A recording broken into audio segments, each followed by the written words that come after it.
स्वागत है आप सभी का संतमत सत्संग बगोला के इस यूट्यूब चैनल पर। जय श्री परमानंद। गुरु महाराज रांची से रमेश पांडे जी हैं और इनका प्रश्न है, ये कहते हैं कि मैं एक प्राइवेट कंपनी में जॉब करता हूं और वहां पे बड़ी ही ईमानदारी से कार्य करते हैं ये, परंतु जब क्रेडिट लेने की बात आती है जो दूसरे कर्मचारी हैं उनको मिलता है और क्योंकि इनकी सैलरी भी कम है इस वजह से कई बार इनके घर में भी तनाव का माहौल पैदा हो जाता है। तो ये जानना चाहते हैं कि ऐसा इनके साथ क्यों हो रहा है। मेरी प्यारी प्यारी आत्माओं, आज का जो प्रश्न है रांची झारखंड से आया है।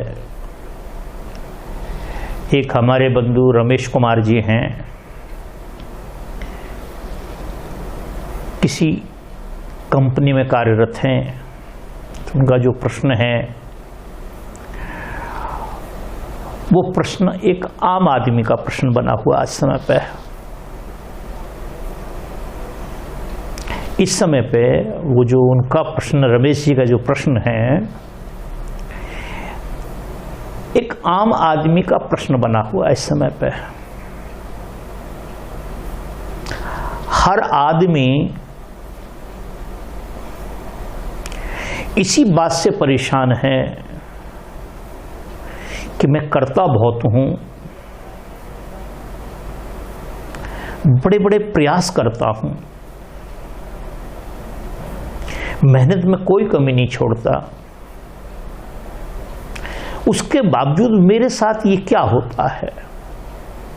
मैं आज तक नहीं समझ पाया कि मेरे साथ क्या होता है।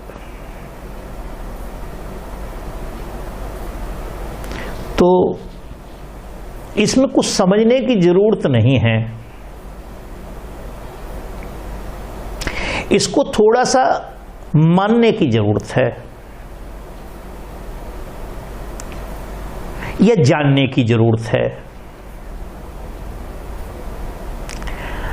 हम लोग क्या करते हैं कि हम दूसरे को देख के जिंदा हैं।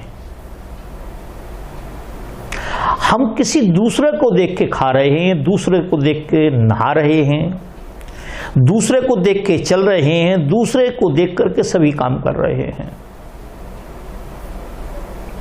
दूसरे का घर इतना अच्छा है, मेरा घर भी उतना अच्छा होना चाहिए। दूसरे ने बच्चे वहां पढ़ाए तो मेरे भी बच्चे वहीं पढ़ने चाहिए। घर का खान पान का जो सिस्टम में जो उनका है वो उनका भी होना चाहिए। वो सुबह उठते हैं, कितने बजे उठते हैं, मैं कितने बजे उठता हूं, मुझे भी उतने बजे उठना चाहिए। मुझे भी दौड़ लगानी चाहिए, वो भी दौड़ लगाते हैं। तो ये ना एक अंधी बहस में पड़े हुए हैं हम, जिसका रास्ता कहीं नहीं जाता है, एक अंधेरे में जाके खत्म हो जाता है। ये अंधेरे का रास्ता है, ये अज्ञान का रास्ता है। और बंधुओं, इस जीवन को जीने के लिए क्या चाहिए? कुछ नहीं चाहिए। जीवन को जीने के लिए कुछ नहीं चाहिए। और बहस आज तक कौन पूरी कर पाया? अपनी तुलना किसी दूसरे के साथ तुलना कौन कर पाया आज तक? हमने आज 1 लाख रुपए कमाए, कोई 10 लाख रुपए रोज कमाने वाला भी है। हमने 10 रुपए की बेईमानी की, कोई 100 रुपए की बेईमानी करने वाला भी है। नहीं, हमें तुलना नहीं करनी चाहिए किसी से। हमें अपने आप में जीना चाहिए और अपने दायरे में जीना चाहिए। हमारी कितनी इनकम है उसी के अनुसार हमें कार्य करना चाहिए। जहां तक हमारा बजट है उसी बजट के अंदर बच्चों को पढ़ाना चाहिए। घर का खान पान का जो सिस्टम है वो भी उसी में करना चाहिए। मगर हम करते नहीं, हम दूसरों को देख के करते हैं। तो यहां सबसे उत्तम बात है समझने की कि हमारे यहां भारतवर्ष के अंदर या और जो जितने देश हैं, जितनी कंट्रियां हैं, उन देशों में बड़े बड़े उद्योगपति होते हैं, बड़े बड़े सरमाएदार होते हैं, बड़े बड़े पॉलिटिशियन होते हैं। कुछ पॉलिटिशियन ऐसे होते हैं कि पूरा जीवन निकल गया और उनके मोहल्ले के लोग भी उनको नहीं जानते हैं, उनके आसपास के लोग भी नहीं जानते, उनकी बात को कोई सुनना नहीं चाहता है। और कई ऐसे पॉलिटिशियन होते हैं कि 10 दिन में, 15 महीने, 2-4 महीने में और वो किसी वरिष्ठ पद को प्राप्त हो जाते हैं, किसी श्रेष्ठ पद को प्राप्त हो जाते हैं और किसी प्रांत में, किसी इलाके में उनकी वाहवाही होने लगती है। इसी प्रकार से सरमाएदार छोटे छोटे प्रयासों से इकट्ठा, छोटे छोटे प्रयासों को इकट्ठा करके इतनी बड़ी बड़ी वो बिजनेस में कर दिया उन्होंने इकट्ठा, जिसका हिसाब नहीं।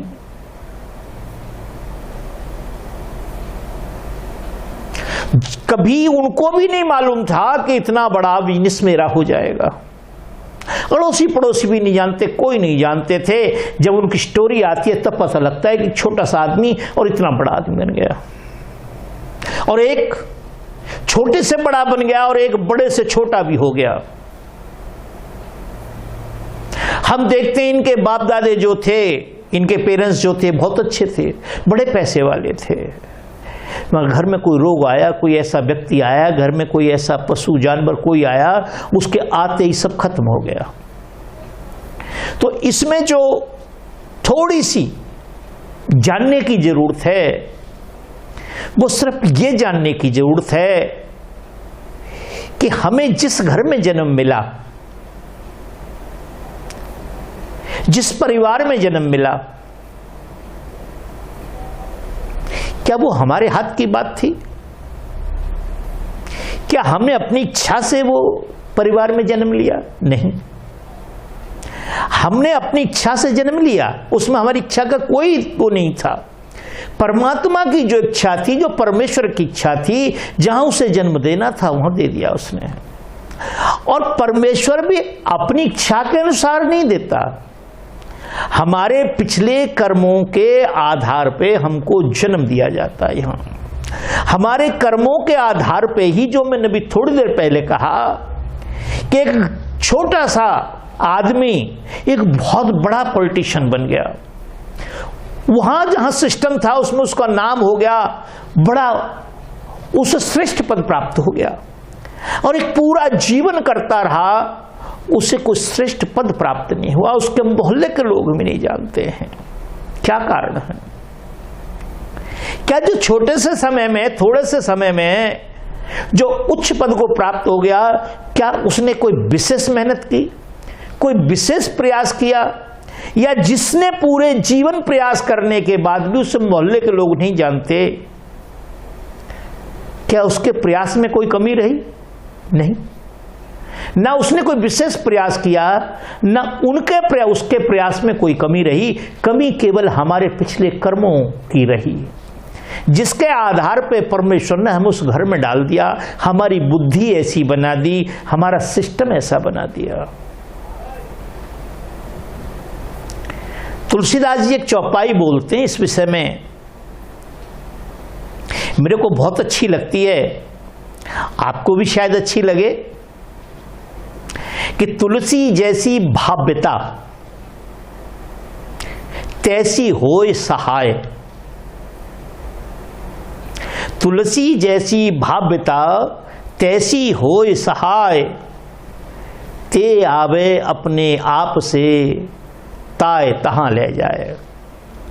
इसका भावार्थ, तुलसी जैसी भाव्यता, भाव्यता का अर्थ है भाग्य, नसीब, प्रारब्ध, किस्मत, लक, आप किसी भी नाम से इसको जान सकते हैं, ये सब पर्यायवाची शब्द हैं।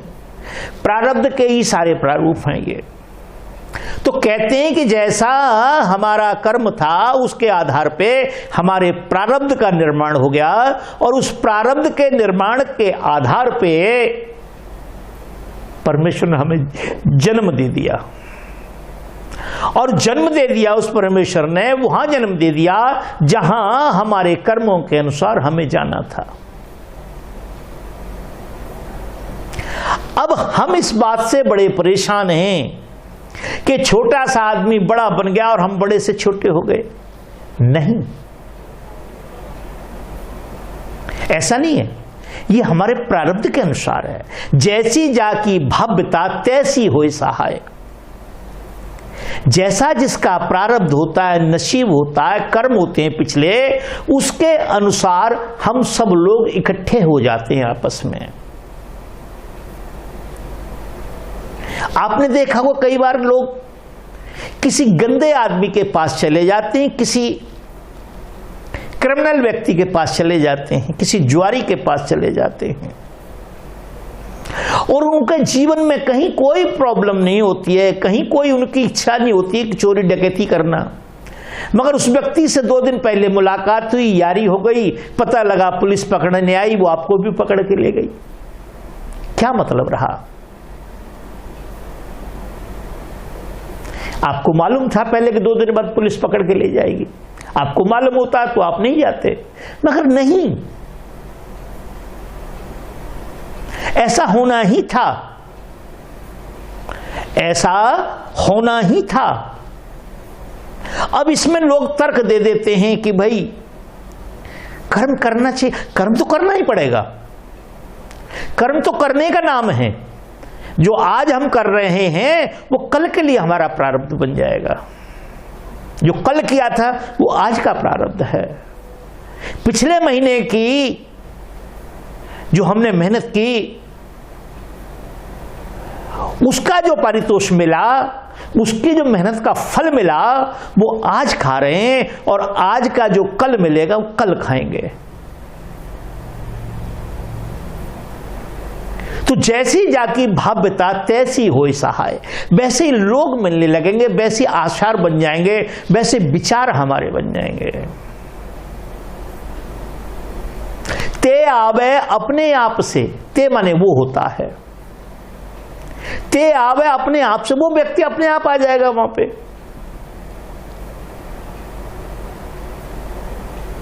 नहीं ताए कहां ले जाए, नहीं तो वो व्यक्ति अपने आप आ जाएगा, न वो जो होनी है वो अपने आप उससे ले जाएगी।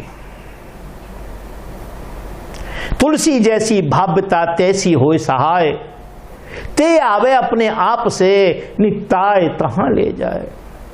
बंधु, कोई भी इस संसार में दुखी नहीं रहना चाहता, मगर क्या हमारे चाह से दुख खत्म हो गए संसार के? नहीं, दुख खत्म नहीं हुए, दुख हैं और दुख रहेंगे। संसार दुखों का ही घर है, संसार दुखों का ही घर है। मगर यहां जिस व्यक्ति ने थोड़ी सी बात को समझ लिया, एक संत कहते हैं कि हमारा जीवन कैसे जा रहा है, कि लोग कहें धनवान सुखी, आम धारणा बनी हुई है। लोग कहें धनवान सुखी, धनवान कहे सुख राजा को भारी। राजा कहे महाराज सुखी, महाराज कहें सुख इंद्र को भारी। लोग कहें धनवान सुखी, धनवान कहे सुख राजा को भारी। राजा कहे महाराज सुखी, महाराज कहें सुख इंद्र को भारी।